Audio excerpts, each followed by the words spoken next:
স্বাগতম সকলকে। আমি ডক্টর মহফিল মণ্ডল। আজ আমরা জানব কিডনির সমস্যার কারণে আমাদের যে যন্ত্রণা হয় সেই যন্ত্রণাটা আমাদের পিঠের কোনো মাংসপেশির টান ধরার কারণে অথবা হাড়ের সমস্যার কারণে যে যন্ত্রণা হয় সেই যন্ত্রণাটাকে আলাদা করা। কিডনির যন্ত্রণা কখন হয়? যদি কিডনিতে কোনো ইনফেকশন হয়, সেটা পেচ্ছাপের ইনফেকশন থেকেও হতে পারে, অথবা কিডনিতে জল জমে অথবা কিডনিতে পাথর সৃষ্টি হয়, এছাড়া কিডনিতে ডিরেক্ট চোট লাগে, এইসব কারণে কিডনির যন্ত্রণা হতে পারে। আর অন্যান্য কি কারণে পিঠে যন্ত্রণা হতে পারে? যদি মাসেল স্প্যাজম হয় বা মাংসপেশিতে খিঁচ ধরে, অথবা আমাদের হাড়ের পিঠে যে শিরদাঁড়া থাকে সেই শিরদাঁড়ায় কোনো সমস্যা হয়, অথবা যদি শিরদাঁড়া ছোট হয়ে যায় তাহলে নার্ভ বা শিরার উপরে চাপ পড়ে, যার কারণে আমাদের পিঠে যন্ত্রণা হতে পারে। এইবার কোন যন্ত্রণাটা কোন জায়গায় হয়? যদি কিডনির সমস্যার কারণে যন্ত্রণা হয় সেটা সাধারণত পাঁজরের নিচে পিঠের পাশের দিকে হয়। আর যদি আমাদের মাসেল স্প্যাজম বা শিরদাঁড়ার কোনো সমস্যার কারণে হয় তাহলে সেটা সাধারণত শিরদাঁড়ার মাঝ বরাবর হয়। এইবার যন্ত্রণাটা কেমন হয়? যদি কিডনির সমস্যা হয় যন্ত্রণাটা লেগেই থাকে, মাঝে বন্ধ হয় না। অন্যান্য দিকে যদি শিরদাঁড়ার অন্য কোনো সমস্যার কারণে হয় সেক্ষেত্রে ওঠানামা করে যন্ত্রণাটা, কখনো বেশি থাকে কখনো কম হয়। এইবার যন্ত্রণাটা কখন বেশি হয়? যদি কিডনির সমস্যার কারণে যন্ত্রণা হয় সেটা কন্টিনিউয়াসলি লেগেই থাকে।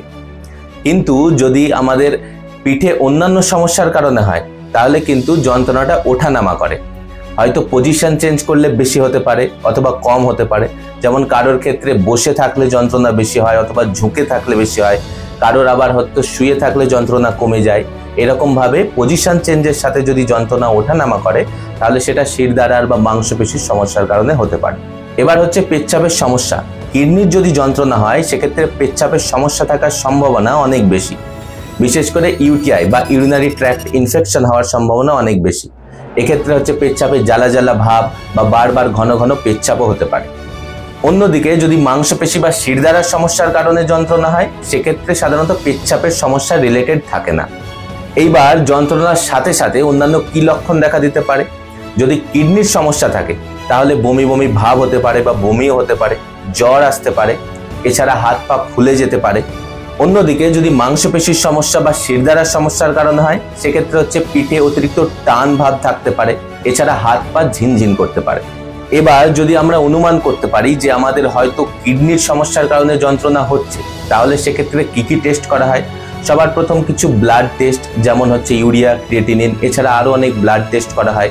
এছাড়া পেচ্ছাপে ইনফেকশন আছে দেখার জন্য পেচ্ছাপের টেস্ট করা হয়। এছাড়া যদি সম্ভব হয় আল্ট্রাসাউন্ড অথবা সিটি স্ক্যান করা হয়। অন্যদিকে যদি মনে হয় যে পিঠে মাংসপেশির সমস্যা বা হাড়ের সমস্যার কারণে হচ্ছে সেক্ষেত্রে হচ্ছে এক্স-রে করা হয় অথবা এমআরআই করে দেখা হয়।